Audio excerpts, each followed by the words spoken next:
En Cooperativa, hora de hablar de educación y de lo que queremos para Chile. Buenas escuelas. ¿Cómo logramos un mejor clima escolar? ¿Qué hacer ante prácticas de discriminación? ¿Cómo se fiscaliza y qué están haciendo los establecimientos educacionales? Porque todos queremos buenas escuelas. En Cooperativa. Conduce Maritza Tapia. Invita Superintendencia de Educación.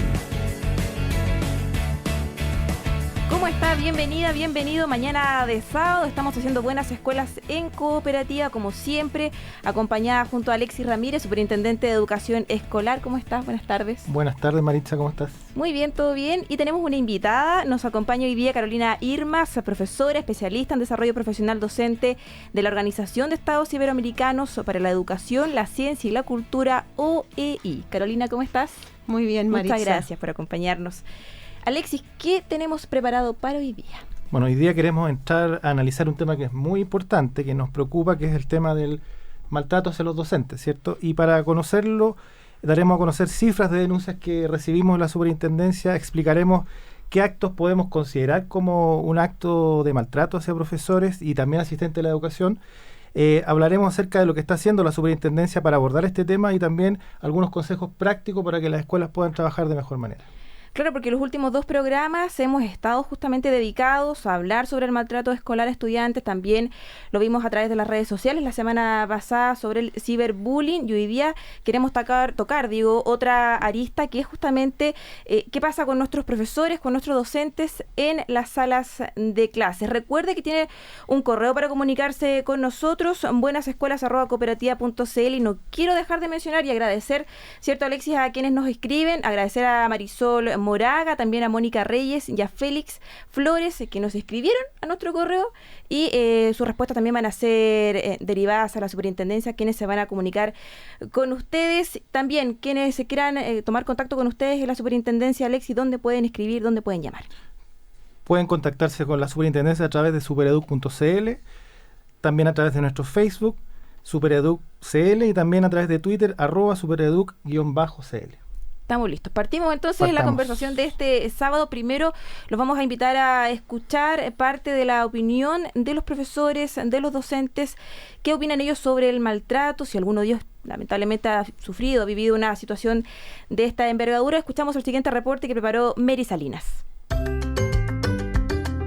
El maltrato a los docentes es una práctica inaceptable en las escuelas. Sin embargo, desde el año 2013 a la fecha, la Superintendencia de Educación ha recibido 614 denuncias de maltrato hacia los profesores. Les preguntamos a los propios involucrados qué opinan sobre este tema. Se le han atribuido tantas responsabilidades que van más allá del rol de docencia, como que actualmente el profesor las hace todas.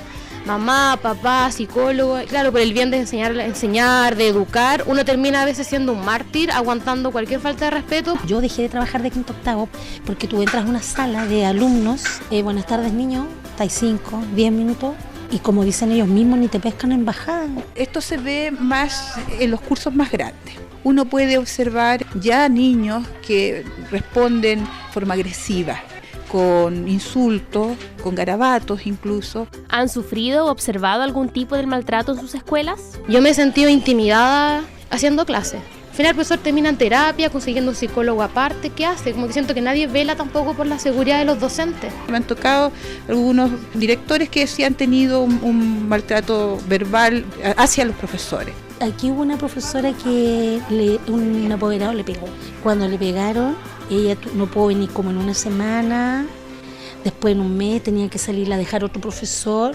Ella denunció, volvió, estuvo como una semana y después se fue a Valdivia, porque ella quedó con miedo. A pesar del aumento de casos de maltrato, ¿por qué muchas veces los profesores no se atreven a denunciar? Un profesor que manifiesta que ha tenido un conflicto es un profesor que primero es sentenciado, por lo tanto prefiero callarme y vivir solo mi calvario antes, digamos, de manifestarlo, porque yo sé que no voy a recibir un apoyo. Claro, uno tiene el libro de clase y uno anota y puede llenar la hoja de vida de un estudiante así, no sé, puede llenar 7 hojas de vida, pero al final eso no se traduce en nada, porque al final uno siente que las cosas siguen igual, no cambia nada y uno sigue dando la cara, sigue aguantando. porque si hubiera una justicia que realmente tú te dieras cuenta que tu problema lo vaya a presentar y van a hacer algo, o sea, algo concreto, te van a decir, mire señora, vamos a tomar estas medidas, y esto yo creo que uno a lo mejor tendría más valor de denunciar. ¿Cómo podemos aportar a evitar el maltrato docente? El gobierno tendría que poner un poquito de preocupación en nosotros, los profes, porque nosotros se nos perdió el respeto. Salieron los derechos a los niños, pero ellos saben su puro derecho, no los deberes, los padres igual. Si un estudiante ve violencia en su casa, ve que sus padres se tratan con violencia, sin respeto, ¿qué vamos a esperar de él en el colegio? Tiene que ver con política a nivel nacional, de en el fondo elevar nuevamente la figura del docente, pero esto no se puede hacer aisladamente, tiene que ser un trabajo en conjunto. Alexis, Carolina, es preocupante la situación que viven algunos profesores, no solo en colegios municipales, sino que también subvencionados o particulares, que se enfrentan a alguna situación de maltrato que muchas veces no se atreven a denunciar. Quiero partir por ti, Carolina. ¿A qué podemos atribuir una situación de maltrato de los profesores? ¿Son físicas, psicológicas? ¿Qué pasa en las escuelas? La pregunta es ¿a qué podemos atribuir? ¿A qué podemos atribuir el tipo de violencia y qué sabemos o qué es efectivamente un maltrato que puedan ser víctimas los profesores? Respecto a la atribución, vivimos en una sociedad altamente violenta, donde la violencia está muy naturalizada en nuestras maneras de relacionarnos. Entonces yo diría que si hay que atribuir una primera causa a la violencia, esto se puede explicar porque una manera de relacionarnos culturalmente, ¿no? Sin ir más lejos, si uno ve la última encuesta sobre violencia intrafamiliar en Chile, los índices de violencia son altísimos. Por ejemplo, los niños acusan alrededor de un 75% de violencia intrafamiliar. De ese 75%, alrededor de un 25% es violencia física grave. Entonces, cuando tú tienes una sociedad que ha naturalizado la violencia en las maneras de relacionarse, de resolver los conflictos, porque la vida está llena de conflictos cotidianamente, ¿no? Porque tenemos distintas perspectivas de las cosas. Entonces, el tema no es que no existan los conflictos, sino que es cómo los enfrentamos. Entonces, el tema es que no estamos sabiendo manejarlos. Y respecto de la segunda pregunta, ¿qué tipos de violencia se manifiestan? Hablando de golpes, de claro, grosería. Golpes, garabatos, rayaduras en las paredes, ¿no? En los muros, amenazas, las mismas formas de agresión que se manifiestan entre los niños, ¿no? Y entre los adultos. Uh-huh. Bueno, yo creo que también es importante hacernos cargo de que esta situación es inaceptable. Nosotros no podemos naturalizar cualquier tipo de agresión en el contexto de la escuela, ¿cierto? Exacto. Y dentro de ella, cuando ocurre o afecta a un profesor, afecta a un asistente de la educación, eso tiene costos que son muy altos. Primero, o lógicamente para aquel profesor que se siente agredido, que se siente amenazado, que se siente menoscabado, porque afecta derechamente su bienestar y muy profundamente también su estado de ánimo, su autoestima. Y también, evidentemente, eso tiene un efecto negativo sobre el resto de sus compañeros. Un estudiante, un niño en este caso, un adolescente que ve a su profesor menoscabado por una situación que no es abordada adecuadamente por la escuela, también ve mermadas las posibilidades, digamos, de aprender, y también se afecta la imagen que tiene de este adulto significativo que es un profesor. Por lo tanto, tenemos que partir haciéndonos cargo de que no podemos aceptar ni naturalizar una situación y que también tenemos que trabajar más cercanamente con los profesores. Muchas veces los profesores se sienten solos y yo creo que este trabajo de poder abordar una convivencia pacífica es un trabajo que no le compete al profesor aislado en su sala de clases, sino que es un trabajo de la escuela en su conjunto. Y yo creo que desde esa perspectiva debemos enfocarlo. Alexis, muchas veces pasa, y también Carolina, que los profesores no se atreven a denunciar este tipo de situaciones, por lo mismo que chuta, no, ya no tengo manejo de grupo, de curso, son muy chiquititos, esto se puede solucionar de otra manera. ¿Qué pasa ahí con estos profesores que deben hacerlo, que deben buscar ayuda?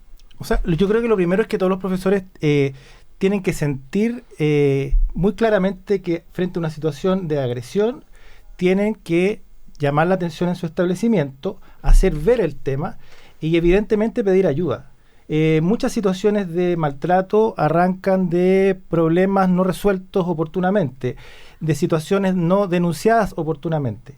Y evidentemente que el profesor tiene un rol al interior de la sala de clase, pero también la escuela es una organización que requiere brindar apoyo, requiere brindar protección a todos los integrantes, pero también a los docentes. Los docentes requieren muchas veces apoyo para el manejo de situaciones complejas, de niños que pueden tener una conducta inadecuada, digamos, y cuando esto sobrepasa estos límites y ya no lo puede manejar solo, evidentemente que tiene que contar con los apoyos. Lo importante es no quedarse callado, es poder advertir oportunamente esta situación y desarrollar estrategias. Los colegios tienen herramientas para desarrollar esta estrategia, algunas están dentro de la escuela, otras están fuera, y algo que es muy relevante en esta conversación es que no hacerlo aisladamente de la familia. Muchas veces escuchamos relatos donde la familia aparece como al frente de esta situación y solamente visto como parte del problema. Y al revés también vemos que familias responsabilizan solamente a los profesores respecto de problemas que ocurren en la escuela. Ese enfoque yo creo que no nos va a llevar a una situación de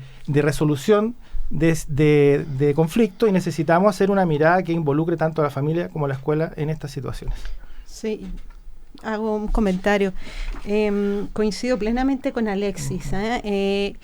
Las escuelas donde existe la colaboración como una forma de funcionamiento de la escuela, la colaboración como una manera de trabajo pedagógico, jamás el profesor debiera quedar solo frente a una situación donde ha sido maltratado, menos aún si esto es reiterado, ¿no? Entonces, una escuela se profesionaliza cuando aborda estos conflictos de un niño a un adulto en este caso, profesionalmente, y ven, digamos, cuáles son, por qué ese niño está siendo agresivo, porque está siendo reiteradamente agresivo, tiene que haber causas que motivan eso, ¿no?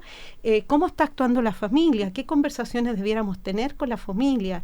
¿Quiénes ya han conversado con la familia? ¿Cuál es el historial? Entonces, una escuela que se toma en serio su labor pedagógica y formativa, digamos, no es solamente entrar en defensa del profesor, que es muy importante. Ir más allá con el niño también, claro. Absolutamente, o sea, aquí estamos enseñando ciudadanía, aquí estamos enseñando a los niños a resolver los conflictos, y no se lo estamos enseñando solamente al niño agresor, se lo estamos enseñando, como dijo muy bien Alexis, al conjunto de los otros estudiantes que están presenciando esta situación y que están viendo cómo los adultos lo estamos manejando. Y obviamente que aquí no tenemos que olvidar lo que nos decía Alexis, que los adultos modelamos conducta. Entonces, si un niño está viendo que nosotros, los adultos profesionales que estamos educando, no tomamos, no deliberamos, no tomamos decisiones y no actuamos y tomamos medidas formativas, educativas, ¿no? Ellos están aprendiendo de qué manera se gestiona la convivencia social. Yo quería plantear una reflexión y una pregunta. Nosotros, las denuncias que estamos recibiendo en la superintendencia, existen, por decirlo, dos fuentes de origen de este tipo de agresión a docentes. Una provienen de los niños directamente, que es lo que estamos analizando, pero cerca del 58% de las denuncias que recibimos provienen de adultos, muchas veces también de apoderados o de otros adultos que circulan en torno a la escuela. Yo le pregunto, ¿qué diferencia uno puede establecer entre unas y otras? ¿Hay una que sea más importante que la otra? ¿Cuáles son los efectos que tienen, digamos, estas dos formas de maltrato o agresión hacia nuestros docentes? Bueno, yo diría que ambas formas de violencia son igualmente relevantes de abordarlas y de abordarlas adecuadamente. La diferencia es que frente a una agresión de un niño a un profesor, ahí el adulto no puede perder de vista su labor educativa, su labor formativa. Es que a pesar que sea una agresión y una agresión importante, el profesor tiene ahí una labor que cumplir, y yo comparto contigo, no puede quedarse solo en esto. En el caso de los apoderados, yo creo que aquí es muy importante generar espacios de conversación, de acercamiento, de comunicación permanente con la familia, de modo que porque efectivamente los conflictos llegan a agresiones, a insultos y a maltratos ya más sobresalientes, ¿no? Cuando no han sido abordados oportunamente y han ido naturalmente escalando. Entonces ahí surge la pregunta, bueno, ¿qué espacios previos se canalizaron con esa familia?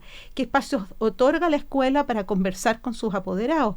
Ahí tiene que haber de alguna manera en el proyecto educativo una propuesta para incorporar a los apoderados a la escuela y para abrir espacios de conversación, no solamente de las notas, no solamente de los proyectos que se van a hacer, sino que también de los conflictos que estamos teniendo.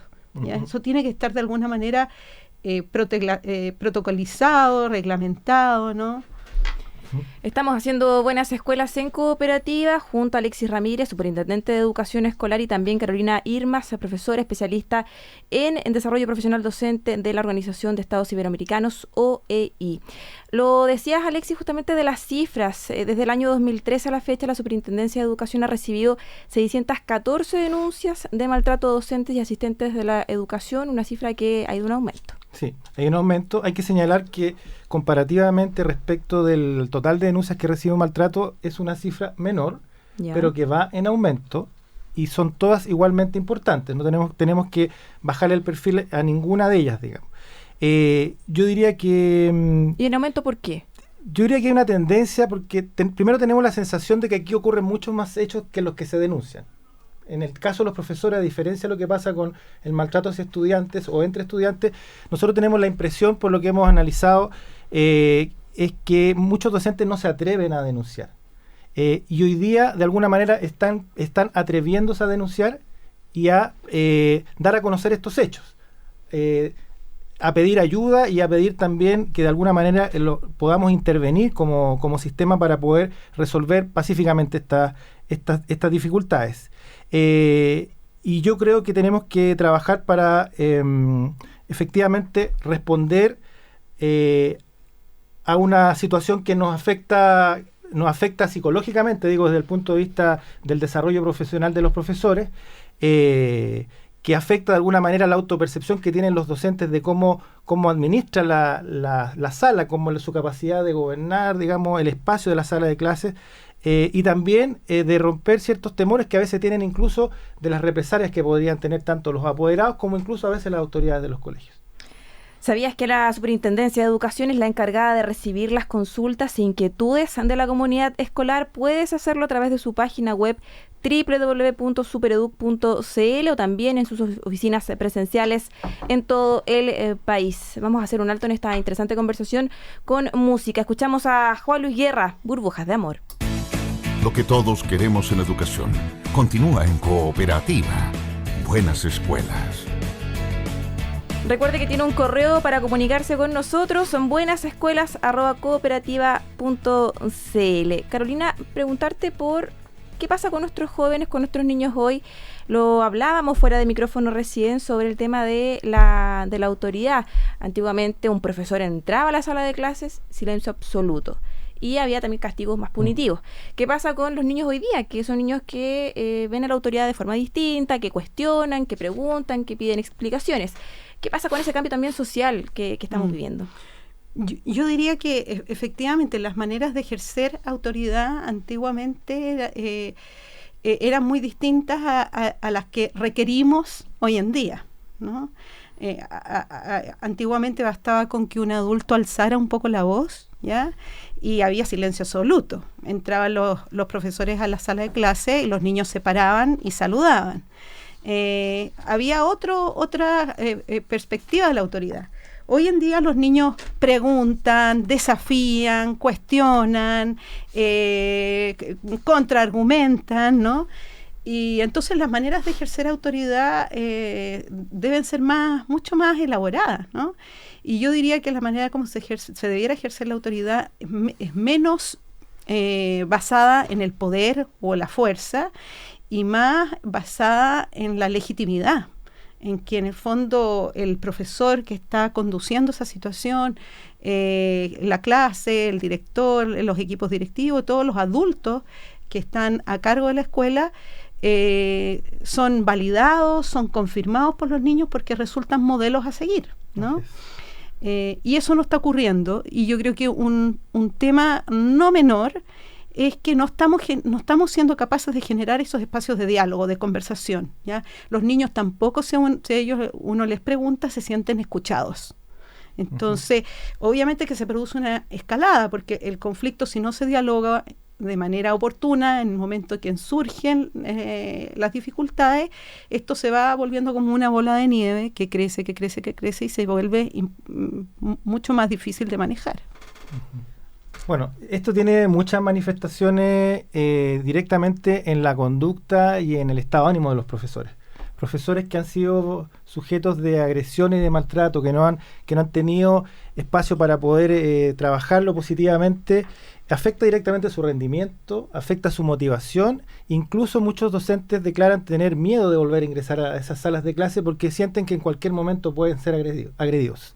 Y la verdad es que con esa disposición es muy difícil que un profesor pueda desarrollar plenamente su función. Por eso que es muy importante trabajar frente a cualquier señal o alerta de agresión, trabajar oportunamente y que los colegios usen las herramientas que tienen. Efectivamente, los colegios tienen capacidad para poder desarrollar estrategias preventivas, también para poder formar a los estudiantes en este tipo de relación y también trabajar con las familias de otro modo.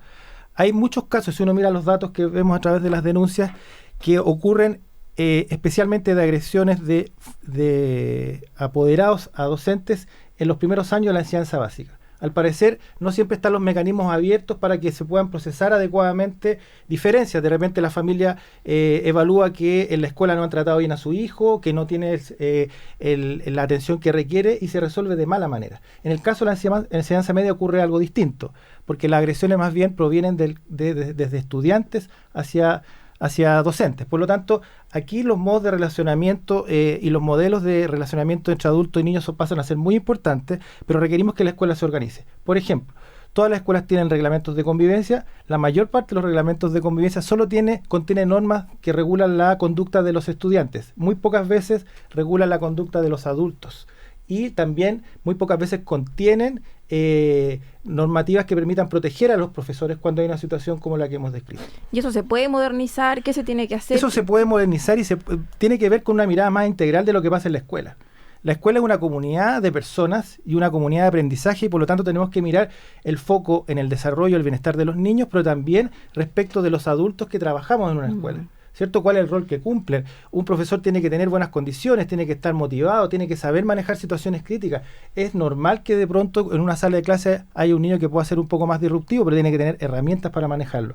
Puede que ocurra una diferencia con una familia y eso es normal, pero tiene que tener canales, puertas abiertas para poder desarrollarlo, espacios regulados también para que la familia pueda relacionarse con la escuela. Yo creo que un poco por ahí tiene que ser el tipo de relación que tenemos que establecer partiendo de la base que no podemos naturalizar este tipo de situaciones, tenemos que hacernos cargo que hay un problema y tenemos que empezar a conversar respecto de esto. Carolina, tú eres profesora, eres especialista justamente en el desarrollo profesional docente. ¿De qué forma también ustedes en la Organización de Estados Iberoamericanos, OEI, trabajan este tipo de temas? ¿De qué forma también ustedes pueden apoyar y orientar a aquellos profesores que se sienten de repente maltratados y no se atreven a denunciar o no saben cómo manejar la situación?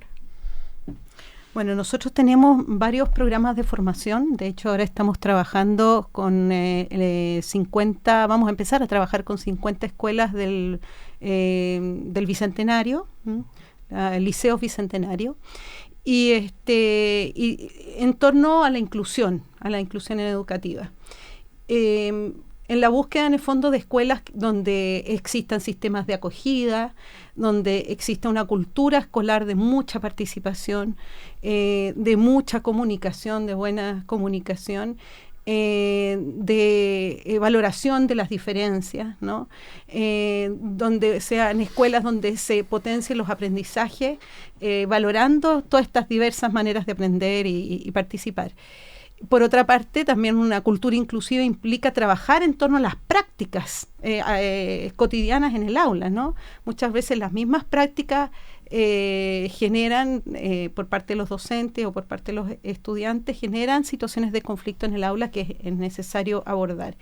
Y por último están las políticas institucionales, que deben ser políticas inclusivas, y ahí hay protocolos, reglamentos sobre los cuales trabajar, pero también yo diría que un factor fundamental es todo lo que tiene que ver con la colaboración docente, directiva y docente, porque evidentemente la complejidad de la escuela de hoy es mucho mayor que la complejidad de otros tiempos. Entonces requiere pensar juntos, porque cuando pensamos juntos los problemas, las soluciones son mucho más adecuadas. Por último, decirte que bueno, tenemos una serie audiovisual súper interesante que se llama Escuelas Inclusivas, y ahí lo que vamos haciendo es vamos pesquisando buenas prácticas de inclusión en la construcción de la comunidad, en la colaboración. ¿Y ese material dónde lo encontramos? ¿Ustedes tienen un sitio, pensando en los profesores que están escuchando? Sí, el sitio es oei.cl.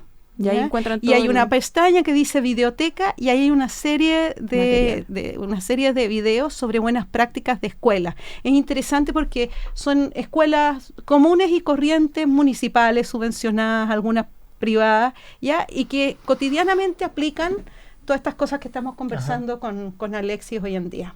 Alexis, antes de cerrar, ¿dónde podemos encontrar información también en la superintendencia? Si algún docente, algún profesor que esté escuchando nuestro programa Buenas Escuelas quisiera tomar contacto con ustedes, ¿dónde tienen que hacerlo? Directamente en cualquiera de nuestras 15 oficinas regionales, puede hacer consultas con toda la confianza del mundo también a través de nuestro canal web www.supereduc.cl. Yo quiero también agradecer a Carolina esta conversación, a poder abrir este tema. Yo creo que este tema da para mucho más, tenemos que seguir trabajando. Seguro. La vamos a invitar a una siguiente sesión porque tenemos que seguir profundizando en este tema y buscar formas también colaborativas, como se ha señalado acá, para poder avanzar hacia escuelas que resuelvan de verdad pacíficamente los conflictos y valoren la diferencia, que yo creo que de eso hablamos en el fondo.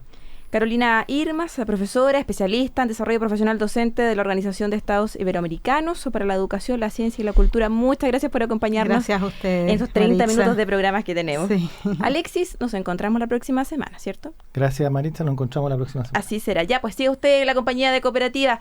Que tenga buenas tardes. Fue lo que todos queremos en educación. Buenas escuelas, en Cooperativa. Una invitación de la Superintendencia de Educación. Conocemos a Chile. Cooperativa.